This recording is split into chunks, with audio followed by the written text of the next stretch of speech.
ಇವತ್ತು ಎಕ್ಸ್ಪ್ಲೇನ್ ಮಾಡ್ತಿರೋ ಮೂವಿ ಬಹಳನೇ ಇಂಟ್ರೆಸ್ಟಿಂಗ್ ಆಗಿದೆ ಮತ್ತೆ ಅದರ ಹೆಸರು ರೇಸರ್ ಅಂತ. ಮೂವಿ ತುಂಬಾನೇ ಬ್ರೂಟಲ್ ಆಗಿದೆ ಗಾಯ್ಸ್, ಮತ್ತೆ ನೀವಂತೂ ಇದನ್ನ ನೋಡ್ಲೇಬೇಕು. ಹೀಗಾಗಿ ಈ ವಿಡಿಯೋಗೆ ಒಂದು ಲೈಕ್ ಕೊಟ್ಬಿಡಿ. ಸೊ ಬನ್ನಿ ಮೂವಿನ ಟೈಮ್ ವೇಸ್ಟ್ ಮಾಡದೆ ಶುರು ಮಾಡ್ಬಿಡೋಣ. ಕತೆ ಶುರು ಆಗತ್ತೆ ತುಂಬಾನೇ ಶಾಂತ ಸ್ವಭಾವ ಇರೋ ಈ ಪೆಟ್ ಗ್ರೂಮರ್ ಇಂದ. ಲೈಫ್ ಎಲ್ಲ ಚೆನ್ನಾಗಿ ನಡೀತಾ ಇರುತ್ತೆ, ಆದ್ರೆ ಒಂದು ದಿನ ತುಂಬಾನೇ ಶಾಕಿಂಗ್ ಟ್ವಿಸ್ಟ್ ಬಂದ್ಬಿಡುತ್ತೆ ಇವರ ಲೈಫ್ ನಲ್ಲಿ. ಏನಾಗತ್ತಪ್ಪ ಅಂದ್ರೆ ಒಂದು ದೊಡ್ಡ ಮರ್ಡರ್ CCTV ಅಲ್ಲಿ ಕ್ಯಾಪ್ಚರ್ ಆಗ್ಬಿಟ್ಟಿತ್ತು. ಅದ್ರ ನಡುವೆ ಒಂದು ಇನ್ನೋಸೆಂಟ್ ಹುಡುಗಿ ಸಿಕ್ಕಾಕೊಂಡ್ ಬಿಡ್ತಾಳೆ. ಇರೊಬ್ಬರು ರಾಜಕಾರಣಿಗಳು ಪವರ್ಫುಲ್ ವ್ಯಕ್ತಿಗಳೆಲ್ಲ ಈ ಹುಡುಗಿಯ ಹಿಂದೆ ಬಿದ್ಬಿಡ್ತಾರೆ ಇವಳ ಕೊಲೆ ಮಾಡೋಕೆ. ಇನ್ನು ಒಬ್ಬ ಸಾಮಾನ್ಯ ವ್ಯಕ್ತಿಯಾದ ನಮ್ಮ ಹೀರೋ ಹೇಗೆ ಈ ಮಗುನ ಕಾಪಾಡ್ತಾನೆ, ಆ ಗೂಂಡಗಳ ಜೊತೆ ಎಲ್ಲ ಫೈಟ್ ಮಾಡ್ತಾನೆ, ಒಬ್ಬ ಕಾಮನ್ ಮ್ಯಾನ್ ಈ ಪಾಲಿಟಿಷಿಯನ್ಸ್ ನ ವಿರುದ್ಧ ಗೆಲ್ತಾನ, ಇದೆಲ್ಲ ನೀವು ತಿಳ್ಕೊಳ್ತೀರಾ ಮುಂದೆ. ಇಲ್ಲಿ ನಾವು ಮುಖ್ಯಮಂತ್ರಿಯನ್ನ ನೋಡ್ತೀವಿ. ಅವ್ರನ್ನ ಮೀಟ್ ಆಗೋಗೋಸ್ಕರ ಹೋಮ್ ಮಿನಿಸ್ಟರ್ ಅಮಿತ್ ಕೂಡ ಬಂದಿದ್ರು. ಹೋಮ್ ಮಿನಿಸ್ಟರ್ ಅಮಿತ್ ಮುಖ್ಯಮಂತ್ರಿ ಹತ್ರ ಕೇಳ್ತಾನೆ, ನೀನು ಹೇಳಿದ್ದೆ 28 ವರ್ಷದವರೆಗೂ ನೀನು ಆಳ್ವಿಕೆ ನಡೆಸಿ ಆಮೇಲೆ ನನ್ನನ್ನ ಮುಖ್ಯಮಂತ್ರಿ ಮಾಡ್ತೀಯಾ ಅಂತ. ನಿನ್ಗೆ ತುಂಬಾ ಹೆಲ್ಪ್ ಕೂಡ ಮಾಡಿದ್ದೆ CM ಆಗೋದ್ರಲ್ಲಿ. ಸೊ ಇವಾಗ ನನ್ಗೆ ಆಳ್ವಿಕೆಯನ್ನ ಬಿಟ್ಕೊಡು, ನಿನ್ ಟೈಮ್ ಕೂಡ ಬಂತು ಅಂತ. ಆದ್ರೆ ಮುಖ್ಯಮಂತ್ರಿ ಅಂತೂ ಹೇಳ್ತಾನೆ, ನೋಡು ನಿನ್ಗೆ ಇವಾಗ ಇದೆಲ್ಲ ಕೊಡಕ್ಕಾಗಲ್ಲ, ಯಾಕಂದ್ರೆ ನಿನ್ನಂಥವ್ರ ಕೈಗೆ ಸರ್ಕಾರನ ಒಪ್ಪಿಸ್ಬಿಟ್ರೆ ಈ ಪೂರ್ತಿ ರಾಜ್ಯನೇ ಭ್ರಷ್ಟ ಮಾಡ್ಬಿಡ್ತೀರಾ. ಹೀಗಾಗಿ ನಾನೇ ಆಳ್ವಿಕೆ ನಡೆಸ್ತೀನಿ. ಅಷ್ಟಕ್ಕೂ ನೀನ್ ಮಾಡಿರೋ ಎಲ್ಲಾ ಅಪರಾಧಗಳ ಲಿಸ್ಟ್ ನನ್ನ ಹತ್ರ ಇದೆ. ನನ್ ವಿರುದ್ಧ ಜಾಸ್ತಿ ಮಾತಾಡಿದ್ರೆ ಮೀಡಿಯಾದವ್ರಿಗೆ ಅವೆಲ್ಲ ಲಿಸ್ಟ್ ನ ಕೊಟ್ಬಿಡ್ತೀನಿ, ಆಮೇಲೆ ನಿನ್ ಜೊತೆ ಏನಾಗತ್ತೆ ಅಂತ ನಿನ್ಗೂ ಗೊತ್ತು. ಇದನ್ನ ಕೇಳಂತೂ ಅಮಿತ್ ಹಾಗೆ ಅವನ ಮಗಂಗೆ ತುಂಬಾನೇ ಕೋಪ ಬರುತ್ತೆ. ಆದ್ರೆ ಅವರು ಸರಿಯಾಗಿ ಪ್ಲಾನ್ ಮಾಡ್ಕೊಂಡೆ ಬಂದಿದ್ರು. ಅವರು CM ನ ಮನೆಯ ಎಲ್ಲ CCTV ಕ್ಯಾಮರಾಸ್ ನ ಹ್ಯಾಕ್ ಮಾಡಿ ಬಂದ್ ಮಾಡಿಸ್ಬಿಡ್ತಾರೆ. ಆಮೇಲೆ ಅಮಿತ್ ನ ಮಗ CM ನ ಕೊಲೆ ಮಾಡಿ ಬಾವಿಗೆ ತಳ್ಳಿಬಿಡ್ತಾನೆ. ಇವಾಗ ಎಲ್ಲರಿಗೂ ಅನ್ಸುತ್ತೆ CM ಅಂತೂ ಕೆಳಗೆ ಬಿದ್ದು ಸತ್ತಿರಬಹುದೇನೋ ಅಂತ ಆಕಸ್ಮಿಕವಾಗಿ. ನೆಕ್ಸ್ಟ್ ಮುಖ್ಯಮಂತ್ರಿ ಅಮಿತ್ ಆಗ್ತಾನಂತೆ, ಯಾಕಂದ್ರೆ ಅವನ ಕರಪ್ಟ್ ಫ್ರೆಂಡ್ಸ್ ಎಲ್ಲ ಸೇರ್ಕೊಂಡಿದಾರಲ್ಲ ಸರ್ಕಾರದಲ್ಲೇ. ಎಲ್ಲರೂ ಒಂದೇ ದೋಣಿ ಕಳ್ಳರು. ಆ CM ಅಂತೂ ಸತ್ಬಿಟ್ಟ. ಇದನ್ನ ತಡೆಯೋಕೆ ಇವಾಗ ಯಾರು ಬರೋದು ಇಲ್ಲ. ಆದ್ರೆ ಇದ್ರಲ್ಲಿ ಒಂದು ಪ್ರಾಬ್ಲಮ್ ಇದೆ. ಅವನು CM ಆಗ್ಬೇಕು ಅಂತಿದ್ರೆ ಈ ಹಿಂದಿನ CM ಸತ್ತಿದ್ನಲ್ಲ ಅದು ನಿಜವಾಗ್ಲೂ ಆಕಸ್ಮಿಕವಾಗಿಯೇ ಸತ್ತಿದ್ದು ಅಂತ ಪ್ರೂವ್ ಆಗ್ಬೇಕು. ಮೀಡಿಯಾದಲ್ಲೆಲ್ಲ ಹೇಳ್ಸ್ಬೇಕಾಗತ್ತೆ ತಾನೆ. ಅದಕ್ಕೆ ಇನ್ನೊಂದ್ ಕಡೆ ನಾವು ಅರ್ಜುನ್ ಅನ್ನೋ ವ್ಯಕ್ತಿಯನ್ನ ನೋಡ್ತೀವಿ. ಅವನು ತನ್ನ ಪುಟ್ಟ ಫ್ಯಾಮಿಲಿ ಜೊತೆ ಬದುಕ್ತಾ ಇದ್ದಾನೆ. ಫ್ಯಾಮಿಲಿ ಬಗ್ಗೆ ಹೇಳೋದಾದ್ರೆ ಇವನ ಪತ್ನಿ ಮತ್ತೆ ಹಾಗೆ ಮಗಳು ತೇಜು ಇದ್ದಾರೆ. ತೇಜುಗೆ ಇವನು ಏನ್ ಹೇಳದಿದ್ರು ಸಹ ಒಗಟಾಗಿ ಅಥವಾ ರಿಡಲ್ಸ್ ಅಲ್ಲಿ ಕೊಟ್ಬಿಡ್ತಿದ್ದ, ಯಾಕಂದ್ರೆ ಅವಳು ಸ್ವಲ್ಪ ಇಂಟೆಲಿಜೆಂಟ್ ಆಗ್ಲಿ ಅಂತ. ತೇಜುಗೂ ಕೂಡ ರಿಡಲ್ಸ್ ಎಲ್ಲ ಅರ್ಥ ಆಗ್ತಾ ಇತ್ತು ಅಂಡ್ ಈಸಿಯಾಗಿ ಸಾಲ್ವ್ ಮಾಡ್ಬಿಡ್ತಿದ್ಲು. ಅವಳಿಗೆ ತುಂಬಾನೇ ಇಷ್ಟ ಆಗಿತ್ತು ರಿಡಲ್ಸ್ ಅಂದ್ರೆ. ಇಲ್ಲಿ ಅಮಿತ್ ನ ತೋರಿಸ್ತಾರೆ. ಅವನ ಹ್ಯಾಕರ್ ಟೀಮ್ ಹೇಳುತ್ತೆ, ಒಂದು ದೊಡ್ಡ ಪ್ರಾಬ್ಲಮ್ ಆಗ್ಬಿಟ್ಟಿದೆ. ಯಾವಾಗ ನಾವು CM ನ ಮನೆಯ ಎಲ್ಲ CCTVs ನ ಹ್ಯಾಕ್ ಮಾಡಿ ಬ್ಲಾಕ್ ಮಾಡ್ಬಿಟ್ವು, ಆ ಟೈಮ್ ನಲ್ಲಿ ಅವರ ಪಕ್ಕದ ಮನೆಯ ವ್ಯಕ್ತಿ CCTV ನ ಚೆಕ್ ಮಾಡ್ತಿದ್ದ. ಅದು ಅವರ ಮನೆದಾಗಿದ್ರು ಸಹ CCTV ಆ ಟೈಮ್ ಅಲ್ಲಿ ಇದೇ ಡೈರೆಕ್ಷನ್ ಗೆ ಪಾಯಿಂಟ್ ಹಾಕೊಂಡಿತ್ತು. ಹ್ಯಾಕರ್ ಟೀಮ್ ಹೇಳ್ತಾರೆ, ನೀವು ಕೊಲೆ ಮಾಡಿರೋದು ಅವೆಲ್ಲವೂ ಸಹ ಕ್ಯಾಪ್ಚರ್ ಹಾಕೊಂಡಿದೆ ಅದೇ CC ಕ್ಯಾಮ್ರಾದಲ್ಲಿ. ಅಮಿತ್ ಮತ್ತೆ ಅವನ ಮಗನ್ಗಂತೂ ಭಯ ಆಗುತ್ತೆ, ಏನ್ ನಡೆದೋಯ್ತು ಗುರು. ಆದ್ರೆ ಈ ಹ್ಯಾಕರ್ಸ್ ಕೂಡ ಟ್ರೈ ಮಾಡ್ತಾರೆ ಇನ್ಫಾರ್ಮೇಶನ್ ಗ್ಯಾದರ್ ಮಾಡಕ್ಕೆ. ಆ ಕ್ಯಾಮ್ರಾನ ಆಂಗಲ್ ನ ಚೇಂಜ್ ಮಾಡ್ತಿದ್ದವನು ಚೆಕ್ ಮಾಡ್ತಿದ್ದವನ ಬಗ್ಗೆ ತಿಳ್ಕೊಳ್ಳೋಕೆ. ಗಾಯ್ಸ್ ಅವನು ಬೇರೆ ಯಾರು ಅಲ್ಲ, ಬದಲಾಗಿ ಅರ್ಜುನ್ ಆಗಿದ್ದ. ಅರ್ಜುನ್ ಹೇಗಿದ್ರು ರಿಪೇರ್ ಮಾಡ್ತಿದ್ದ. ರಿಪೇರ್ ಮಾಡೋಕೆಲ್ಲ ಗೊತ್ತಿತ್ತು. ಹೀಗಾಗಿ ಕ್ಯಾಮ್ರಾನ ತಗೊಂಡ್ ಬಂದ್ಬಿಟ್ಟ ಮನೆಗೆ. ಯಾವಾಗ ಫುಟೇಜ್ ನೋಡ್ನು ಆಗ ಅವನಿಗೆ ಶಾಕ್ ಆಗೋಗುತ್ತೆ. ಅವನು ಈ ವಿಷಯ ಎಲ್ಲ ನಿತೇಶ್ಗೆ ಹೇಳ್ತಾನೆ. ನಿತೇಶ್ ಇವನ ಅಣ್ಣ ಆಗಿದ್ದ. ನಿತೇಶ್ ಅಂತೂ ಹೇಳ್ತಾನೆ, ನೋಡು ಬ್ರೋ, ನೀನ್ ಇದನ್ನೆಲ್ಲ ಸೀಕ್ರೆಟ್ ಆಗಿಡೋದೇ ಬೆಟರ್. ಯಾವ್ದಕ್ಕೂ ಆ ಫುಟೇಜ್ ನ ಡಿಲೀಟ್ ಮಾಡ್ಬಿಡು. ಇದೆಲ್ಲ ತುಂಬಾನೇ ಸೆನ್ಸಿಟಿವ್ ಟಾಪಿಕ್ ಆಗಿದೆ. ಆ ಪಾಲಿಟಿಷಿಯನ್ಸ್ ನ ಕೈಯಲ್ಲಿ ಸಿಕ್ಕಾಕೊಂಡ್ ಬಿದ್ರೆ ನಾವು ಬದುಕಿರಲ್ಲ. ಆದ್ರೆ ಅಮಿತ್ ನ ಹ್ಯಾಕರ್ ಗಂತೂ ಅರ್ಜುನ್ ನ ಫೋನ್ ನ ಆಕ್ಸೆಸ್ ಕೂಡ ಇದೆ, ಯಾಕಂದ್ರೆ ಹ್ಯಾಕ್ ಮಾಡಿ ಆಗಿದೆ. ಇವರಿಗೆ ಗೊತ್ತಾಯ್ತು ನಿತೇಶ್ ಮತ್ತೆ ಅರ್ಜುನ್ಗೆ ಮಾತ್ರ ಈ ವಿಷಯ ಗೊತ್ತು. ಅಮಿತ್ ತನ್ನ ಮಗನ ಕಳಿಸ್ತಾನೆ ಇವರಿಬ್ರನ್ನು ಕೊಲೆ ಮಾಡೋಕೆ. ನಿತೇಶ್ ನ ಕೊಲೆ ಅಂತೂ ಆಗ್ಬಿಡ್ತು. ಪಾಪ ಇವನು ಏನು ಮಾಡ್ಲು ಇಲ್ಲಾಗಿದ್ದ ಗುರು. ನಿತೇಶ್ ನ ಪತ್ನಿ ಮನೆಗೆ ಬರ್ತಾಳೆ. ಪತಿಯ ಶವ ನೋಡಂತ ಅವಳಿಗೆ ಭಯ ಆಗ್ಬಿಡುತ್ತೆ. ಹಾಗೆ ಕಾಲ್ ಮಾಡ್ತಾಳೆ ಅರ್ಜುನ್ಗೆ. ಇರೋ ಬರೋ ವಿಷಯ ಎಲ್ಲ ಹೇಳ್ಬಿಡ್ತಾಳೆ. ಅರ್ಜುನ್ಗೆ ಶಾಕ್ ಆಗ್ಬಿಡುತ್ತೆ. ಒಂದ್ ವೇಳೆ ನನ್ನ ಫ್ಯಾಮಿಲಿಗೆ ಏನಾದ್ರು ಆದ್ರೆ ಏನ್ ಮಾಡೋದು. ಅಮಿತ್ ನ ಮಗ ಆಲ್ರೆಡಿ ಇವನ ಮನೆಗೆ ಬಂದ್ ಮುಟ್ಟಿದ್ದ. ಅರ್ಜುನ್ ತೇಜುಗೆ ಇಲ್ಲೇ ಅಡ್ಕೋ, ನಾನ್ ಹೇಳುವವರೆಗೂ ಹೊರಗೆ ಬರ್ಬೇಡ ಅಂತ ಹೇಳ್ತಾನೆ. ಅಮಿತ್ ನ ಮಗ ಕೇಳ್ತಾ ಇದ್ದಾನೆ, ನೀನು ಆ ರೆಕಾರ್ಡ್ ಎಲ್ಲಿದೆ ಅಂತ ಬೇಗ ಹೇಳು. ಒಂದ್ ವೇಳೆ ಫುಟೇಜ್ ನ ಕೊಡದೆ ಇದ್ರೆ ಕೊಂದಾಗ್ಬಿಡ್ತೀವಿ ನಿಮ್ಮಿಬ್ರು. ಅರ್ಜುನ್ಗೆ ಗೊತ್ತಿತ್ತು ಒಂದ್ ವೇಳೆ ನಾನ್ ಹೇಳಿದ್ರು ಸಹ ಅವರು ಕೊಂದಾಗ್ತಾರೆ, ಹೇಳ್ದೆ ಇದ್ರು ಕೊಂದಾಗ್ತಾರೆ. ಅರ್ಜುನ್ ಹೇಳ್ತಾನೆ, ನಾನು ಆ ವಿಡಿಯೋನ ಡಿಲೀಟ್ ಮಾಡ್ಬಿಟ್ಟೆ ಅಂತ. ಅಮಿತ್ಗೆ ತುಂಬಾನೇ ಕೋಪ ಬರುತ್ತೆ. ಮತ್ತೆ ಇವರಿಬ್ರು ಕೊಂದ್ಬಿಡ್ತಾನೆ. ತೇಜು ಹೊರಗಡೆ ಬರ್ಲೇ ಇಲ್ಲ. ಇವೆಲ್ಲ ನೋಡ್ತಾ ಇದ್ಲು. ಯಾವಾಗ ಗೂಂಡಗಳೆಲ್ಲ ಹೋಗ್ಬಿಟ್ರು ಆಗ ಹೊರಗೆ ಬರ್ತಾಳೆ. ಮನೆಯ ಬಾಗಿಲನ್ನ ತರದು ರುದ್ರ ಅನ್ನೋ ವ್ಯಕ್ತಿ ಬರ್ತಾನೆ. ಇವನೇ ನೋಡಿ ಒಬ್ಬ ಡಾಗ್ ಗ್ರೂಮರ್ ಆಗಿದ್ದಾನೆ. ಇವರ ಮನೆಗೆ ಬರ್ತಾ ಇರ್ತಾನೆ ಆಗಾಗ. ತೇಜು ಮತ್ತೆ ರುದ್ರನ ಮಧ್ಯ ಒಳ್ಳೆ ಫ್ರೆಂಡ್ಶಿಪ್ ಕೂಡ ಇತ್ತು. ತೇಜು ಯಾವತ್ತು ರುದ್ರನ ಚಾಚಾ ಅಂತ ಕರಿತಿದ್ಲು. ಇದನ್ನೆಲ್ಲ ನೋಡಿ ರುದ್ರಗೆ ತುಂಬಾನೇ ನೋವಾಗ್ಬಿಡುತ್ತೆ, ಯಾಕಂದ್ರೆ ಮನೆಯ ಇಬ್ರು ಓನರ್ಸ್ ಸತ್ತಿದಾರಲ್ಲ ಅದಕ್ಕೆ. ಆದ್ರೆ ಮೀಡಿಯಾದವರು ಈ ನ್ಯೂಸಸ್ ನ ವೈರಲ್ ಮಾಡ್ಬಿಡ್ತಾರೆ. 3 ಜನರು ಸತ್ತಿದ್ದಾರೆ, ಆದ್ರೆ ತೇಜು ಬದುಕಿದಾಳೆ. ಸೊ ತೇಜು ಇವಾಗ ಹೇಳ್ತಾ ಇದ್ದಾಳೆ, ಅವರು ಯಾವ ಗುಂಡಗಳನ್ನ ನೋಡಿದ್ರು ಡ್ರಾಯಿಂಗ್ ನ ಮಾಡಬಹುದು, ಆ ಸ್ಕೆಚ್ ನ ನಾವು ಈಸಿಲಿ ಕ್ರಿಮಿನಲ್ಸ್ ನ ಹಿಡಿಬಹುದು ಅಂತ. ಅಮಿತ್ ಇದನ್ನ ನೋಡಿ ಶಾಕ್ ಆಗ್ಬಿಡ್ತಾನೆ. ತನ್ನ ಮಗನ್ಗೆ ಬಂದು ಬೈತಾನೆ, ಅಲ್ಲ ಗುರು ನೀನ್ ಯಾಕೆ ಆ ತೇಜುನ ಬದುಕಿಸಿಟ್ಟಿದೀಯಾ, ನಿನ್ಗೆ ಸ್ವಲ್ಪನೂ ತಲೆ ಇಲ್ವಾ ಅಂತ. ಆದ್ರೆ ಅಮಿತ್ ನ ಮಗ ಹೇಳ್ತಾನೆ, ಟೆನ್ಷನ್ ಮಾಡ್ಕೊಳ್ಬೇಡಿ ಅಪ್ಪ, ನಾನೇನಾದ್ರೂ ಕೆಲಸ ಮಾಡ್ತೀನಿ ಅಂಡ್ ಹಾಗೆ ತೇಜುನ ಮುಗಿಸ್ಬಿಡ್ತೀನಿ, ನನ್ ಪ್ಲಾನ್ ಈ ಸಲ ವರ್ಕೌಟ್ ಆಗುತ್ತೆ ಅಂತ. ಆದ್ರೆ ಅಮಿತ್ ಹೇಳ್ತಾನೆ, ನೀನು ಯಾವ ಪ್ಲಾನ್ ಮಾಡೋ ಅವಶ್ಯಕತೆ ಇಲ್ಲ, ಯಾಕಂದ್ರೆ ನಾನು ಆಲ್ರೆಡಿ ವ್ಯವಸ್ಥೆ ಮಾಡಿದೀನಿ ತೇಜುನ ಕೊಲೆ ಮಾಡಕ್ಕೆ. ನಾವಿಲ್ಲಿ ನೋಡ್ತೀವಿ ಅರ್ಜುನ್ ನ ಮನೆಗೆ ಚೈಲ್ಡ್ ವೆಲ್ಫೇರ್ ನವರು ಬಂದ್ಬಿಡ್ತಾರೆ. ಇವ್ರನ್ನ ಕಳಿಸಿದ್ದು ಬೇರೆ ಯಾರು ಅಲ್ಲ, ಅಮಿತ್ ಆಗಿದ್ದ. ತೇಜು ಇವೆಲ್ಲ ನೋಡಿ ಟ್ರಾಮಟೈಸ್ ಆಗಿದ್ಲು, ಹೀಗಾಗಿ ಪೊಲೀಸ್ನವರು ಕೂಡ ಈ ಚೈಲ್ಡ್ ವೆಲ್ಫೇರ್ ನವ್ರಿಗೆ ಕೊಟ್ಬಿಡ್ತಾರೆ ತೇಜುನ. ರುದ್ರ ಇವೆಲ್ಲದೂ ನೋಡ್ತಾ ಇದ್ದ, ಮತ್ತೆ ಕಾರಿಂದ ಚೇಸ್ ಮಾಡಿ ಅವರನ್ನೆಲ್ಲ ಹೊಡೆದಾಗ್ ಬಿಡ್ತಾನೆ, ಕೊಲೆ ಮಾಡ್ಬಿಡ್ತಾನೆ ತುಂಬಾನೇ ಕ್ರೂರವಾಗಿ ಗುರು. ನನ್ಗಂತೂ ಅನ್ಸುತ್ತೆ ಈ ರುದ್ರ ಬರೀ ಡಾಗ್ ರೂಮರ್ ಅಲ್ಲ, ಬದಲಾಗಿ ಇನ್ನೂ ಬೇರೆ ಬೇರೆ ಕೆಲಸ ಮಾಡಿರ್ಬಹುದು. ಇವನ ಬ್ಯಾಕ್ ಗ್ರೌಂಡ್ ಏನು ಅಂತ ಮೇ ಬಿ ನೆಕ್ಸ್ಟ್ ರಿವೀಲ್ ಆಗಬಹುದೇನೋ. ರುದ್ರ ತೇಜುನ ಇವಾಗ ತನ್ನ ಸೀಕ್ರೆಟ್ ಅಡ್ಡಾಗೆ ಕರ್ಕೊಂಡ್ ಬರ್ತಾನೆ. ಅವನು ತನ್ನ 3 ಫ್ರೆಂಡ್ಸ್ಗೂ ಸಹ ಈ ವಿಷಯನ ಹೇಳ್ತಾನೆ. ಒಂದು ಚಿಕ್ಕ ಮಗು ಅಪಾಯದಲ್ಲಿದೆ, ನಾವು ಅವಳನ್ನ ರೆಸ್ಕ್ಯೂ ಮಾಡ್ಲೇಬೇಕು ಈ ವಿಷಯದಿಂದ ಅಂತ. ಆಗ ರುದ್ರ ತೇಜು ಹತ್ರ ಕೇಳ್ತಾನೆ, ಯಾಕೆ ಅವರು ನಿನ್ನ ಕೊಲೆ ಮಾಡೋಕೆ ಬಂದಿದ್ದು, ಮತ್ತೆ ಇರೋ ಬರೋ ಎಲ್ಲ ವಿಷಯ ಹೇಳ್ಬಿಡು ಅಂತ. ಅವಳು ಹೇಳ್ತಾಳೆ, ಅಪ್ಪನ ಹತ್ರ ಒಂದು ವಿಡಿಯೋ ಇತ್ತು, ಅವನ ಲ್ಯಾಪ್ಟಾಪ್ ಅಲ್ಲೂ ಕೂಡ ಅದು ಸ್ಟೋರ್ ಹಾಕೊಂಡಿದ್ದೆ, ಆದ್ರೆ ಆ ವಿಡಿಯೋ ಏನು ಅಂತ ನನಗೆ ಒಂಚೂರು ಗೊತ್ತಿಲ್ಲ. ರುದ್ರನ ಫ್ರೆಂಡ್ಸ್ ಅಲ್ಲಿ ಒಬ್ಳು ಹ್ಯಾಕರ್ ಕೂಡ ಇದ್ಲು, ಹೀಗಾಗಿ ಅವಳು ಅರ್ಜುನ್ ನ ನಂಬರ್ ಇಂದ ಫೋನ್ ಎಲ್ಲ ಹ್ಯಾಕ್ ಮಾಡ್ಬಿಡ್ತಾಳೆ, ಲ್ಯಾಪ್ಟಾಪ್ ನ ಲೊಕೇಟ್ ಮಾಡ್ತಾಳೆ ಎಲ್ಲಿದೆ ಅಂತ. ಗಾಯ್ಸ್ ಆ ಲೊಕೇಶನ್ ಅಂತೂ ಅಮಿತ್ ನ ಮನೆಯದ್ದಾಗಿದೆ, ಯಾಕಂದ್ರೆ ಅಮಿತ್ ನ ಮಗ ಲ್ಯಾಪ್ಟಾಪ್ ಅನ್ನು ಕೂಡ ಎತ್ತಕೊಂಡ್ ಬಂದಿದ್ದ ಇಲ್ಲಿವರೆಗೂ. ಲ್ಯಾಪ್ಟಾಪ್ ನ ಮೈಕ್ರೋಫೋನ್ ಆನ್ ಹಾಕೊಂಡಿತ್ತು, ಅಮಿತ್ ಮತ್ತೆ ಅವನ ಮಗ ಏನೇನ್ ಮಾತಾಡ್ತಿದ್ರು ಅವೆಲ್ಲವೂ ರುದ್ರಗೆ ಕೇಳಿಸ್ತು. ಸೊ ಅವನು ಕನ್ಕ್ಲೂಷನ್ ಗೆ ಬರ್ತಾನೆ, ವಿಡಿಯೋ ಲೀಕ್ ಆಗ್ಬಿಟ್ಟಿದೆ, ಅವರು ಕೊಲೆ ಮಾಡಿದ್ರು ಪ್ರೀವಿಯಸ್ ಸಿಎಂ ನ. ಒಂದ್ ವೇಳೆ ಈ ವಿಡಿಯೋ ಮೀಡಿಯಾದವರು ರಿಲೀಸ್ ಮಾಡ್ಬಿಟ್ರೆ ಅವನು ಎಕ್ಸ್ಪೋಸ್ ಆಗ್ಬಿಡ್ತಾನೆ, ಮತ್ತೆ ಅವನಿಗೆ ಮುಖ್ಯಮಂತ್ರಿ ಆಗೋಕ್ಕಾಗಲ್ಲ. ಅಮಿತ್ ನ ಮಗ ಇಲ್ಲಿ ನೋಡ್ತಾ ಇದ್ದ ಸಿಸಿಟಿವಿ ಕ್ಯಾಮ್ರಾದಲ್ಲಿ ಏನಾಗಿರ್ಬಹುದು, ತೇಜು ಎಲ್ಲಿಗೆ ಹೋಗಿರ್ಬಹುದು. ಆಗ ಅವ್ರಿಗೆ ಗೊತ್ತಾಗತ್ತೆ ರುದ್ರ ಅಂತೂ ಇವ್ರನ್ನೆಲ್ಲ ಹೊಡೆದಾಕ್ ಬಿಟ್ಟಿದ್ದ, ಮತ್ತೆ ಅವಳನ್ನ ಕರ್ಕೊಂಡು ಹೋಗಿದ್ದ. ಸೊ ಇವರು ಇವಾಗ ಹೋಗ್ಬೇಕಾಗತ್ತೆ ರುದ್ರನ ಡಿಫೀಟ್ ಮಾಡಕ್ಕೆ. ಮೇನ್ ಮ್ಯಾಟರ್ ಏನಪ್ಪಾ ಅಂದ್ರೆ ರುದ್ರ ಇವಾಗ ವಿಡಿಯೋನ ಎಲ್ಲಿಗೆ ಹೋಗಿ ಹುಡ್ಕೋದು, ಆ ಲ್ಯಾಪ್ಟಾಪ್ ಅಲ್ಲಿ ಇದೆಯೋ ಅಥವಾ ವಿಡಿಯೋ ಬೇರೆ ಎಲ್ಲಾದ್ರೂ ಅವನು ಇಟ್ಟಿದ್ದಾನೋ ಅಂತ. ಆಗ ತೇಜು ಹೇಳ್ತಾಳೆ, ನಮ್ಮಪ್ಪ ಸಾಯೋಕ್ಕೂ ಮುಂಚೆ ಗೋಲ್ಕೊಂಡ ಅಂತ ಹೇಳಿದ್ರು, ಆದ್ರೆ ಈ ಸಿಟಿಯಲ್ಲಂತೂ ತುಂಬಾ ಜಾಗಗಳ ಹೆಸರು ಗೋಲ್ಕೊಂಡ ಅಂತಾನೆ ಇದೆ, ಹೀಗಾಗಿ ವಿಡಿಯೋ ಎಲ್ಲಿದೆ ಅಂತ ಹೇಗೆ ಹುಡ್ಕೋದು. ಈ ಹುಡುಗಿ ಹೇಳ್ತಾಳೆ, ನಾವು ಅರ್ಜುನ್ ನ ಕಾರ್ ಎಲ್ಲೆಲ್ಲಿ ಹೋಗಿತ್ತು ಅಂತ ಟ್ರ್ಯಾಕ್ ಮಾಡಿದ್ರೆ ಸರಿಯಾದ ಗೋಲ್ಕೊಂಡ ಸಿಕ್ಬಿಡುತ್ತಲ್ಲ. ಆದ್ರೆ ಅವನ ಕಾರ್ ಅಂತೂ ಸರ್ವಿಸ್ ನಲ್ಲಿದೆ, ಆಲ್ರೆಡಿ ಗೂಂಡಾಗಳೆಲ್ಲ ಇವನ ಸೀಕ್ರೆಟ್ ಬೇಸ್ ಗೆ ಬಂದ್ಬಿಟ್ಟಿದ್ದಾರೆ. ಸುಮಾರು 20 ಗೂಂಡಾಗಳಿದ್ರು ರುದ್ರನ ಹಿಂದೆ ಬಿದ್ಬಿಟ್ಟಿದ್ರು, ಇವನು ಸರಿಯಾಗಿ ಕೊಲ್ತಾನೆ. ರುದ್ರ ಇವರು ಎಷ್ಟೇ ಜನ ಇದ್ರು ಸಹ ಕೊಂದಾಗ್ತಾನೆ. ತುಂಬಾನೇ ಬ್ರೂಟಲ್ ಫೈಟ್ ಆಗಿದ್ದು ಗಾಯ್ಸ್ ಇದು. ನಾನಂತೂ ಹೇಳ್ತೀನಿ ನೀವು ಈ ಮೂವಿನ ನೋಡ್ಲೇಬೇಕು. ಅವರೆಲ್ಲರನ್ನು ಮುಗಿಸಿ ತೇಜುನ ಕರ್ಕೊಂಡು ಹೋಗ್ತಾನೆ. ಅಮಿತ್ಗೆ ಶಾಕ್ ಆಗ್ಬಿಡುತ್ತೆ, ಇವನೇನ್ ರಾಕ್ಷಸನ 20 ಜನನ ಹೊಡೆದು ಮುಗಿಸಿದಾನೆ ಅಂತ. ಇಲ್ಲಿ ರುದ್ರನ ಟೀಮ್ಗೆ ಕಾರ್ ಗೋಲ್ಕೊಂಡ ಕೊರಿಯರ್ ಸರ್ವಿಸ್ ನಲ್ಲಿ ಇದೆ ಅಂತ ಗೊತ್ತಾಗುತ್ತೆ. ರುದ್ರ ಸೀದಾ ಅಲ್ಲಿಗೆನೆ ಹೋಗ್ತಾನೆ. ರುದ್ರ ಅವರ ಕಂಪ್ಯೂಟರ್ ನ ಚೆಕ್ ಮಾಡ್ತಾರೆ, ವಿಡಿಯೋ ಸಿಗ್ಬೋದೇನೋ ಅಂತ. ಆದ್ರೆ ಇಲ್ಲಿ ಯಾವ್ದೋ ರಿಟಲ್ ಇರುತ್ತೆ. ಈ ಒಗಟ್ ಏನಾಗಿರುತ್ತೆ ಅಂದ್ರೆ, ಯಾವಾಗ ನೀನ್ ನನ್ನ ನೋಡ್ತೀಯೋ ಆಗ ನಾನ್ ನಿನ್ನ ನೋಡ್ತೀನಿ, ಯಾವಾಗ್ಲೂ ನಡೀತಾನೆ ಇರ್ತೀನಿ ಆದ್ರೆ ಅಲ್ಲೇ ನಿಂತಿರ್ತೀನಿ. ತೇಜು ಹೇಳ್ತಾಳೆ, ಕ್ಲಾಕ್ ಇದ್ರ ಅರ್ಥ ಗಡಿಯಾರ ಅಂತ.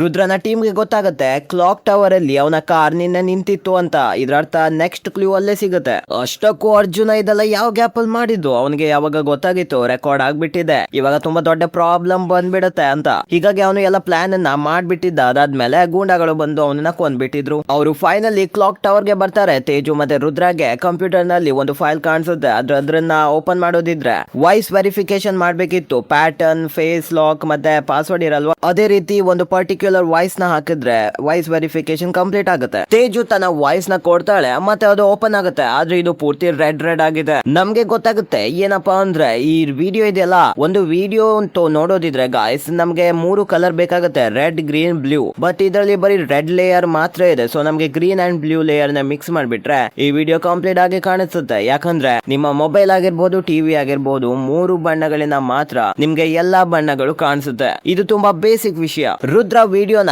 ಪೆನ್ ಡ್ರೈವ್ ಅಲ್ಲಿ ಹಾಕೊಳ್ತಾನೆ, ಲ್ಯಾಪ್ಟಾಪ್ ಅಲ್ಲಿ ಡಿಲೀಟ್ ಮಾಡ್ಬಿಡ್ತಾನೆ, ಮತ್ತೆ ಅಲ್ಲಿಂದ ಹೋಗ್ತಾನೆ. ಆದ್ರೆ ಅಮಿತ್ ನ ಗೂಂಡಾಗಳಂತೂ ಅವನ ಹಿಂದೆನೆ ಬರ್ತಾ ಇದ್ರು. ಆದ್ರೆ ಈ ಸಲನು ಅವನು ಆ ಗೂಂಡಾಗಳನ್ನ ಹೊಡೆದು ತೇಜುನ ಕರ್ಕೊಂಡು ಹೋಗ್ತಾನೆ. ಯಾವ ಕಂಪ್ಯೂಟರ್ ಅಲ್ಲಿ ನಮ್ಗೆ ಫಸ್ಟ್ ವಿಡಿಯೋ ಸಿಕ್ಕಿತ್ತು ಅದೇ ವಿಡಿಯೋದಲ್ಲಿ ಒಂದು ರಿಡಲ್ ಇತ್ತು, ನಾನ್ ಯಾವತ್ತು ಒಂದೇ ಕಡೆ ಇರ್ತೀನಿ ಆದ್ರೆ ಎಲ್ಲಾ ಕಡೆ ಓಡಾಡ್ತಾ ಇರ್ತೀನಿ ಅಂತ. ಈ ರಿಡಲ್ ನ ಉತ್ತರ ಇವ್ರಿಗೆ ಸಿಗ್ತಾ ಇಲ್ಲ. ಆದ್ರೆ ತೇಜು ಹೇಳ್ತಾಳೆ ಉತ್ತರ ಸ್ಟ್ಯಾಂಪ್ ಆಗಿದೆ, ಯಾಕಂದ್ರೆ ಪೋಸ್ಟ್ ಮೇಲೆ ಸ್ಟ್ಯಾಂಪ್ ಒಂದೇ ಕಡೆ ಇರುತ್ತೆ ಆದ್ರೆ ಎಲ್ಲಾ ಕಡೆ ಹೋಗ್ತಾ ಇರತ್ತಲ್ಲ. ರುದ್ರ ತೇಜುನ ಅಪ್ರಿಶಿಯೇಟ್ ಮಾಡ್ತಾಳೆ, ನೀನಂತೂ ಬುದ್ಧಿವಂತ ಅಂತ. ಅದಕ್ಕೆ ಗಾಯ್ಸ್ ಅರ್ಜುನ ಯಾವತ್ತು ರಿಡಲ್ಸ್ ನ ಕಲಿಸ್ಕೊಡ್ತಾ ಇದ್ದ ತೇಜುಗೆ, ಮುಂದೆ ಫ್ಯೂಚರ್ ಅಲ್ಲಿ ಯೂಸ್ ಆಗುತ್ತೆ ಅಂತ. ಆದ್ರೆ ಇಲ್ಲೊಂದು ಪ್ರಾಬ್ಲಮ್, ಯಾಕಂದ್ರೆ ಅಮಿತ್ ನ ಹ್ಯಾಕರ್ ಇದ್ನಲ್ಲ, ಅವನು ರುದ್ರನ ಲ್ಯಾಪ್ಟಾಪ್ ನ ಹ್ಯಾಕರ್ ಮಾಡ್ಬಿಡ್ತಾನೆ, ಮತ್ತೆ ಮೈಕ್ರೋಫೋನ್ ಆನ್ ಮಾಡ್ಬಿಡ್ತಾನೆ. ಇದರಿಂದ ಅವ್ರು ಹೇಳ್ತಿರೋದೆಲ್ಲ ಕೇಳಿಸ್ಬಿಡುತ್ತೆ. ಅವ್ರಿಗೆ ಗೊತ್ತಾಗುತ್ತೆ 3 ಲೇಯರ್ಸ್ ನಲ್ಲಿ ಒಂದು ಲೇಯರ್ ಸಿಕ್ಕಿದೆ, ಇನ್ನೊಂದು ಲೇಯರ್ ನ ಕ್ಲೂ ಕ್ಲೂ ಸಿಕ್ಕಿದೆ, ಮತ್ತೆ 3ನೇ ಲೇಯರ್ ಅವ್ರ ಹತ್ರ ಇಲ್ಲ.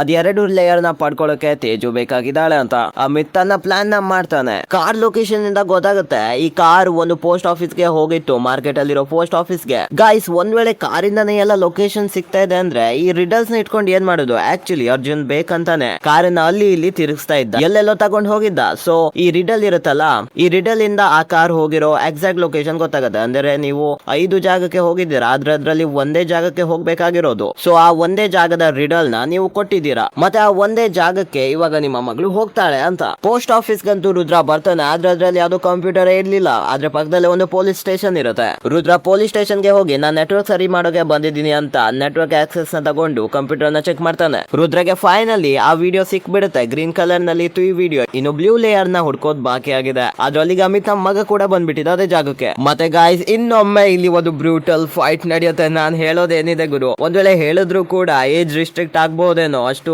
ಬ್ರೂಟಲ್ ಫೈಟ್ ನಡೆಯುತ್ತೆ, ಕಿಲ್ಲಿಂಗ್ಸ್ ಎಲ್ಲ ನಡೆಯುತ್ತೆ. ನಾನಂತೂ ಹೇಳ್ತೀನಿ ಈ ಮೂವಿಯ ಸೀನ್ ನ ನೀವು ನೋಡ್ಲೇಬೇಕು. ಮೂವಿಯಲ್ಲಿ ತುಂಬಾ ಜನರು ಇದ್ರಲ್ಲ, ಹೀಗಾಗಿ ತುಂಬಾ ಗುಂಡಗಳನ್ನ ಡಿಫೀಟ್ ಮಾಡೋಗೋಸ್ಕರ ತೇಜುನ ಒಂದ್ ಕಡೆ ಬಚ್ಚಿಡ್ತಾನೆ ರುದ್ರ ಅಂಡ್ ಫೈಟ್ ಮಾಡಕ್ಕೆ ಹೋಗ್ತಾನೆ. ನಂಬರ್ಸ್ ಎಷ್ಟೇ ಇರ್ಲಿ ರುದ್ರಗೆ ಮ್ಯಾಟರ್ ಆಗ್ತಾ ಇರ್ಲಿಲ್ಲ. ಆದ್ರೆ ಗಾಯ್ಸ್, ಒಬ್ಬ ಗುಂಡ ಅಂತೂ ಸ್ಟನ್ ಗನ್ ಅಂದ್ರೆ ಎಲೆಕ್ಟ್ರಿಕ್ ಶಾಕ್ ಕೊಡೋ ಒಂದು ಗನ್ ನ ತರ್ತಾನೆ. ಮತ್ತೆ ರುದ್ರ ಅಂತೂ ಪ್ರಜ್ಞೆ ತಗೋಗ್ಬಿಡ್ತಾನೆ. ಮತ್ತೆ ಆ ಒಬ್ಬ ಗುಂಡ ಓಡೋಗ್ಬಿಡ್ತಾನೆ. ಅಲ್ಲಿಗೆ ರುದ್ರನ ಟೀಮ್ ಕೂಡ ಬಂದ್ಬಿಡುತ್ತೆ. ತೇಜು ಕೂಡ ರುದ್ರನ ಏಳ್ಸೋಕೆ ಟ್ರೈ ಮಾಡ್ತಾಳೆ ಅಂಡ್ ರುದ್ರ ಫೈನಲಿ ಎದ್ ಬಿಡ್ತಾನೆ. ಇಲ್ಲಿ ಅಮಿತ್ ಗತ್ತು ಶಾಕ್ ಆಗ್ಬಿಟ್ಟಿದೆ. ಏನ್ ಗುರಿ, ಇವನು ಕಳ್ಸಿರೋನೆಲ್ಲ ತರಕಾರಿ ತರ ಕಟ್ ಮಾಡಿ ಹಾಕ್ತಿದ್ದಾನೆ. ಸೊ ಇವನ ಬ್ಯಾಕ್ ಗ್ರೌಂಡ್ ನ ತೆಗೀರಿ, ಯಾಕಂದ್ರೆ ಇವನು ಮಾಮೂಲಿ ಮನುಷ್ಯ ಅಂತೂ ಅನ್ಸಲ್ಲ ಅಂತ ಹೇಳ್ತಾನೆ. ಇಲ್ಲಿಗೆ ಎಂಟ್ರಿ ಆಗುತ್ತೆ ರಾಜೀವ್ ನದ್ದು. ಇವನು ಅಂಡರ್ ಕವರ್ ಏಜೆಂಟ್ಸ್ ನ ಹೈರ್ ಮಾಡ್ತಾನೆ, ಮತ್ತೆ ಅಮಿತ್ ನ ಇಂಟೆಲಿಜೆಂಟ್ ಅಡ್ವೈಸರ್ ಆಗಿದ್ದಾನೆ. ರಾಜೀವ್ ರುದ್ರನ ಫೋಟೋ ನೋಡಂತೂ ಶಾಕ್ ಆಗಿ ಹೋಗ್ತಾನೆ. ಇವನಂತೂ ಮಾನ್ಸ್ಟರ್ ಆಗಿದ್ದಾನೆ, ಯಾವ್ದು ಸಾಮಾನ್ಯ ಮನುಷ್ಯ ಅಲ್ಲ. ನಾವ್ ಅನ್ಕೊಂಡಿದ್ವಿ ಇವನು ಆಲ್ರೆಡಿ ಸತ್ತೋಗಿದ್ದಾನೆ ಅಂತ, ಆದ್ರೆ ಇವನಂತೂ ಇನ್ನೂ ಬದ್ಕೊಂಡಿದ್ದಾನೆ. ಇವನ ಸಾಯಿಸೋಕೆ ನಿಮ್ಮ ಹತ್ರ ಆಗೋದೇ ಇಲ್ಲ. ರಾಜೀವ್ ಹೇಳ್ತಾನೆ ಇವನೊಬ್ಬ ನಮ್ಮ ಸ್ಪೆಷಲ್ ಅಂಡರ್ ಕವರ್ ಏಜೆಂಟ್ ಆಗಿದ್ದ, ತುಂಬಾನೇ ಟೆರರಿಸ್ಟ್ ಗಳನ್ನು ಕೂಡ ಕೊಂದಿದ್ದ, ಫಾರಿನ್ ನಾಗೆಲ್ಲ ಹೋಗಿದ್ದ. ಇವನನ್ನ ಕೊಲ್ಲೋಕೆ ಗೂಂಡಾಗಳು ಸಾಕಾಗಲ್ಲ, ಮಿಲಿಟರಿನೇ ಬೇಕಾಗುತ್ತೆ. ನಾವು ಸ್ವಲ್ಪ ಫ್ಲಾಶ್ ಬ್ಯಾಕ್ ನ ನೋಡ್ತೀವಿ. ರುದ್ರಾಗೆ ರೇಸರ್ ಅನ್ನೋ ಟೈಟಲ್ ಕೊಟ್ಟಿದ್ರು, ಯಾಕಪ್ಪ ಅಂದ್ರೆ ಅವನು ಮನುಷ್ಯರನ್ನ ಬರೀ ಕೊಲ್ತಾ ಇರ್ಲಿಲ್ಲ, ಬದಲಾಗಿ ಕಟ್ ಮಾಡ್ಬಿಡ್ತಿದ್ದ ರೇಸರ್ ನ ಹಾಗೆ. ಹೀಗಾಗಿ ಅವನು ಒಂದು ದಿನ ಪಾಕಿಸ್ತಾನಕ್ಕೆ ಹೋದಾಗ ಅಬು ಹಮ್ಜಾನು ಆತಂಕವಾದಿನ ಕೊಲ್ಲೋದಿತ್ತು. ಈ ಆತಂಕವಾದಿನೂ ಕೂಡ ಕಟ್ ಮಾಡಾಕ್ತಾನೆ. ಮತ್ತೆ ಮಿಷನ್ ನ ಮುಗಿಸಿ ಇಂಡಿಯಾಗೆ ಬರ್ತಾನೆ ಅಂಡ್ ಹಾಲಿಡೇ ಸಿಕ್ಬಿಡುತ್ತೆ. ರಾಜೀವ್ ಕೊಟ್ಟಿದ್ದ ಹಾಲಿಡೇಸ್ ನ ಈ ಒಂದು ದೊಡ್ಡ ಜಾಗವನ್ನ ರಾಜೀವ್ನೆ ಕೊಟ್ಟಿದ್ದ. ಇದೊಂದು ಸೀಕ್ರೆಟ್ ಜಾಗ ಆಗಿತ್ತು ತನ್ನ ಸ್ಪೆಷಲ್ ಅಂಡರ್ ಕವರ್ ಜನರನ್ನ ಇಟ್ಕೊಳಕ್ಕೆ. ರುದ್ರ ಇಲ್ಲಿ ಆರಾಮಾಗಿ ತನ್ನ ಫ್ಯಾಮಿಲಿ ಜೊತೆ ಟೈಮ್ ಸ್ಪೆಂಡ್ ಮಾಡ್ತಾನೆ ಹಾಲಿಡೇಸ್ ಮುಗಿಯೋವರೆಗೂ. ಆದ್ರೆ ಒಂದಿನ ರುದ್ರನ ಮನೆಗೆ ಈ ಆತಂಕವಾದಿಗಳೆಲ್ಲ ಬಂದ್ಬಿಡ್ತಾರೆ. ಲೊಕೇಶನ್ ನ ಟ್ರ್ಯಾಕ್ ಮಾಡ್ಕೊಂಡು ತಮ್ಮ ಲೀಡರ್ ಅಬು ಹಮ್ಜಾ ಸತ್ತೋಗಿದಾನಲ್ಲ, ಅದಕ್ಕೆ ಸೇಡು ತೀರ್ಸ್ಕೊಳ್ಳೋಕೆ ಬಂದಿದ್ರು. ಇವನ ಪತ್ನಿಯನ್ನ ಮತ್ತೆ ಮಗುವನ್ನ ಹಿಡ್ಕೊಂಡ್ ಬಿಡ್ತಾರೆ. ಹೀಗಾಗಿ ರುದ್ರಗೂ ಕೂಡ ಸೈಲೆಂಟ್ ಆಗಿರ್ಬೇಕಾಗತ್ತೆ. ಈ ಆತಂಕವಾದಿಗಳು ರುದ್ರನ ಮಗಳು ಮತ್ತೆ ಅವನ ಹೆಂಡತಿಗೆ ಏನಾದ್ರು ಮಾಡೋಕ್ಕಿಂತ ಮುಂಚೆ ಅವನ ಹೆಂಡತಿ ಮಗಳನ್ನ ಶೂಟ್ ಮಾಡ್ಬಿಡ್ತಾಳೆ ಅಂಡ್ ತನ್ನನ್ನು ಶೂಟ್ ಮಾಡ್ಕೊಂಡ್ ಬಿಡ್ತಾಳೆ. ಸೊ ಅವ್ರ ಜೊತೆ ಈ ಆತಂಕವಾದಿಗಳು ಏನು ಕೆಟ್ಟ ಕೆಲಸ ಮಾಡದಿರ್ಲಿ ಅಂತ ಈ ಆತಂಕವಾದಿಗಳು ನಂತರ ರುದ್ರನು ಕೂಡ ಕೊಲೆ ಮಾಡಿ ಮನೆಗೆ ಡೈನಮೈಟ್ ಇಟ್ಟು ಬ್ಲಾಸ್ಟ್ ಮಾಡಿಸಿ ಹೋಗ್ಬಿಡ್ತಾರೆ. ಆದ್ರೂ ಕೂಡ ರುದ್ರ ಬಚಾವಾಗಿದೆ ಅಲ್ಲಿಂದ. ರಾಜೀವ್ಗೆ ಕಾಲ್ ಮಾಡಿ ಏನೇನ್ ನಡೆದಿತ್ತು ಅಂತ ಹೇಳ್ತಾನೆ. ನಮ್ಮಲ್ಲಿ ಯಾವ್ದೋ ಮೋಸಗಾರ ಇದ್ದಾನೆ, ನಮ್ಮ ಲೊಕೇಶನ್ ನ ಟ್ರ್ಯಾಕ್ ಮಾಡಿ ಕೊಟ್ಟಿದ್ದಾನೆ ಅಂತ. ರಾಜೀವ್ ಹೇಳ್ತಾನೆ, ರುದ್ರ ನೀನ್ ಟೆನ್ಷನ್ ಮಾಡ್ಕೊಳ್ಬೇಡ, ನಾನೆಲ್ಲ ನೋಡ್ಕೊಳ್ತೀನಿ. ಆದ್ರೆ ಗಾಯ್ಸ್, ನಮ್ಗೆ ಗೊತ್ತಿರೋ ಹಾಗೆ ಮೂವಿಯಲ್ಲಿ ಒಂದು ಟ್ವಿಸ್ಟ್ ಬಂದೇ ಬರುತ್ತೆ. ಮತ್ತೆ ಆ ಟ್ವಿಸ್ಟ್ ಇದಾಗಿತ್ತು, ರಾಜೀವ್ ನ ಆತಂಕವಾದಿಗಳು ಬಂದಿ ಮಾಡಿ ಅವನ ಫ್ಯಾಮಿಲಿನ ಕೊಂದ್ಬಿಡ್ತೀವಿ ಅಂತ ಹೇಳಿಸಿ ರುದ್ರನ ಲೊಕೇಶನ್ ನ ಕೇಳಿದ್ರು. ಸೊ ರಾಜೀವ್ಗೆ ಏನು ಮಾಡಕ್ ಆಗ್ಲಿಲ್ವಲ್ಲ, ಅದಕ್ಕೆ ರುದ್ರನ ಲೊಕೇಶನ್ ಕೊಡ್ಬೇಕಾಯ್ತು. ರುದ್ರಗೆ ಗೊತ್ತಿರ್ಲಿಲ್ಲ ರಾಜೀವ್ ಲೊಕೇಶನ್ ಕೊಟ್ಟಿದ್ದು ಅಂತ. ಹೀಗಾಗಿ ಅವನು ಸೀದಾ ಹೋಗ್ತಾನೆ ಆತಂಕವಾದಿಗಳ ಅಡ್ಡಾಗೆ, ಮತ್ತೆ ಅವ್ರನ್ನ ಸೆಲೆಕ್ಟ್ ಮಾಡಿ ಕೊಲ್ತಾನೆ. ಕೊನೆಗೆ ಒಬ್ಬ ಆತಂಕವಾದಿ ಬದ್ಕೊಂಡಿದ್ದ. ಅವನ ಹತ್ರ ಕೇಳ್ತಾನೆ, ಯಾರು ನಿನ್ಗೆ ಲೊಕೇಶನ್ ಕೊಟ್ಟಿದ್ದು ಅಂತ. ಆದ್ರೆ ಆ ಪೂರ್ತಿ ಬೇಸ್ ಡೈನಮೈಟ್ ಇಂದ ಬ್ಲಾಸ್ಟ್ ಆಗ್ಬಿಡುತ್ತೆ. ಈ ಇನ್ಸಿಡೆಂಟ್ ಇಂದಾನೆ ರಾಜೀವ್ ರುದ್ರ ಸತ್ತೋಗಿದ್ದಾನೆ ಅಂತ ಅನ್ಕೊಂಡಿದ್ದ. ರುದ್ರಗೆ ತನ್ನ ಮಗಳು ತೇಜುನಲ್ಲಿ ಕಾಣ್ತಾಳೆ. ಹೀಗಾಗಿ ಅವನು ಅವಳನ್ನ ರೆಸ್ಕ್ಯೂ ಮಾಡ್ಲೇಬೇಕು ಅಂತ ಇದ್ದಾನೆ. ಆಮೇಲೆ ಬಾಕಿ 3 ಜನರು ಕಥೆನೂ ಅಷ್ಟೇ, ಅವರು ತಮ್ಮ ಅಪ್ಪ ಅಮ್ಮನ್ನು ಕಳ್ಕೊಂಡಿದ್ದಾರೆ. ರುದ್ರನ ಟೀಮ್ ಅಲ್ಲಿ 3 ಜನರ ಅಪ್ಪ ಮಂದಿರನ್ನು ಆತಂಕವಾದಿಗಳೇ ಕೊಂದಿದ್ದು. ಇಲ್ಲಿ ರುದ್ರ ಆಲ್ರೆಡಿ ಇನ್ನೊಂದು ರಿಡಲ್ ಕೂಡ ಕಂಡಿಡ್ದು ಬಿಟ್ಟಿದ್ದ. ಏನಪ್ಪಾ ಅಂದ್ರೆ, ನಾನು ಮುಂದೆ ಹೋಗ್ತೀನಿ ಹಿಂದೆ ಹೋಗ್ತೀನಿ, ಆದ್ರೆ ಯಾವತ್ತು ಮೇಲೆ ಅಥವಾ ಕೆಳಗೆ ಹೋಗಲ್ಲ ಅಂತ. ಮತ್ತೆ ನಾನು 57 ಬಾರಿ ನಿಲ್ತೀನಿ ತನ್ನ ಜರ್ನಿಯಲ್ಲಿ ಅಂತ. ಅಂದ್ರೆ ಇದ್ರ ಅರ್ಥ ಮೆಟ್ರೋ ಸ್ಟೇಷನ್ ಆಗಿದೆ. ಅಂದ್ರೆ ಇವಾಗ ನೋಡಿ, ಈ ಸಿಟಿಯಲ್ಲಿ ಸುಮಾರು 57 ಮೆಟ್ರೋ ಸ್ಟೇಷನ್ಸ್ ಇವೆ. ಅಂಡ್ ಮೆಟ್ರೋ ಅಂತೂ ಮುಂದೆ ಹಿಂದೆ ಅಷ್ಟೇ ಹೋಗುತ್ತೆ ತಾನೆ, ಮೇಲೆ ಕೆಳಗೆ ಹೋಗಲ್ಲ. ಮತ್ತೆ ಕಾರ್ ಲೊಕೇಶನ್ ನೋಡಿದಾಗ ಗೊತ್ತಾಗ್ಬಿಡುತ್ತೆ ಈ ಕಾರ್ ಮೆಟ್ರೋ ಸ್ಟೇಷನ್ ಗೂ ಕೂಡ ಹೋಗಿತ್ತು. ಅರ್ಜುನ್ ತುಂಬಾ ಕಡಿಮೆ ಟೈಮ್ ಅಲ್ಲಿ ಇವೆಲ್ಲ ಮಾಡಿದಾನೆ ಗುರು, ಗ್ರೇಟ್. ತೇಜುನ ಕರ್ಕೊಂಡು ರುದ್ರ ಮೆಟ್ರೋ ವರ್ಗೂ ಬರ್ತಾನೆ. ಆದ್ರೆ ಇಲ್ಲೊಂದು PG ಹಾಸ್ಟೆಲ್ ಕೂಡ ಇತ್ತು. ಅವನಿಗೆ ಅನ್ಸುತ್ತೆ ಮೇ ಬಿ ಈ ಹಾಸ್ಟೆಲ್ ನಲ್ಲೇ ಒಂದು ಕಂಪ್ಯೂಟರ್ ಇರ್ಬೇಕು, ಅದ್ರಲ್ಲಿ 3ನೇ ಲೇಯರ್ ಇರ್ಬೋದು. ಆದ್ರೆ ಇಲ್ಲಂತೂ ಯಾವ್ದು ಕಂಪ್ಯೂಟರ್ ಇರ್ಲಿಲ್ಲ. ರುದ್ರಾಗೆ ರಿಸೆಪ್ಷನ್ ಅಲ್ಲಿ ಒಂದು ಲೆಟರ್ ಸಿಗುತ್ತೆ. ಆ ಲೆಟರ್ ಅಲ್ಲಿ ರೂಮ್ ನಂಬರ್ ಬರ್ಕೊಂಡಿರುತ್ತೆ. ಆ ರೂಮ್ ಗೆ ಹೋದಾಗ ಇನ್ನೊಂದು ಎನ್ವಲಪ್ ಸಿಗುತ್ತೆ. ಅದ್ರಲ್ಲಂತೂ ಒಂದು ಬಾರ್ ಕೋಡ್ ಬರ್ಕೊಂಡಿತ್ತು. ಆದ್ರೆ ಥರ್ಡ್ ಲೇಯರ್ ಎಲ್ಲಿದೆ ಅಂತಾನೆ ಗೊತ್ತಿಲ್ಲ ವಿಡಿಯೋದು. ಆದ್ರೆ ಈ ಬಾರಿ ಅಂತೂ ಅಮಿತ್ ಕಳಿಸಿರೋ ಸೋಲ್ಜರ್ಸ್ ಬಂದ್ಬಿಟ್ರು. ಹಾ ಗೈಸ್, ಇವರು ನಿಜವಾದ ಸೋಲ್ಜರ್ಸ್ ಆಗಿದ್ದಾರೆ. ಯಾಕಂದ್ರೆ ಅಮಿತ್ ಹೇಳಿಟ್ಟಿದ್ದ ಒಂದು ಆತಂಕವಾದಿ ಹಾಸ್ಟೆಲ್ ಗೆ ನುಗ್ಗಿದ್ದಾನೆ, ಅವನ ಹೆಸರು ರುದ್ರ. ಅವನ ಮುಖ ಕೂಡ ತೋರಿಸಿದ್ದ ಸೋಲ್ಜರ್ಸ್ ಗೆಲ್ಲ. ರುದ್ರ ತೇಜುನ ಸೇಫ್ ಆಗಿ ಬಚ್ಚಿಟ್ಟು ಆ ಸೋಲ್ಜರ್ಸ್ ನ ವಿರುದ್ಧ ಫೈಟ್ ಮಾಡ್ತಾನೆ. ರುದ್ರನ ಟೀಮ್ ಇಲ್ಲಿ ಬಾರ್ ಕೋಡ್ ನ ಬಗ್ಗೆ ಇನ್ವೆಸ್ಟಿಗೇಟ್ ಮಾಡುತ್ತೆ. ಮತ್ತೆ ಗೊತ್ತಾಗುತ್ತೆ ಅದಂತೂ ಒಂದು CCTV ಕ್ಯಾಮೆರಾದಾಗಿತ್ತು. ಬಾರ್ ಕೋಡ್ ಮ್ಯಾಚ್ ಆಗ್ತಾ ಇತ್ತು. ಯಾವಾಗ ಅದನ್ನ ಓಪನ್ ಮಾಡ್ತಾರೋ ಅದ್ರಲ್ಲಿ ಒಂದು ಮೆಮರಿ ಕಾರ್ಡ್ ಇರುತ್ತೆ.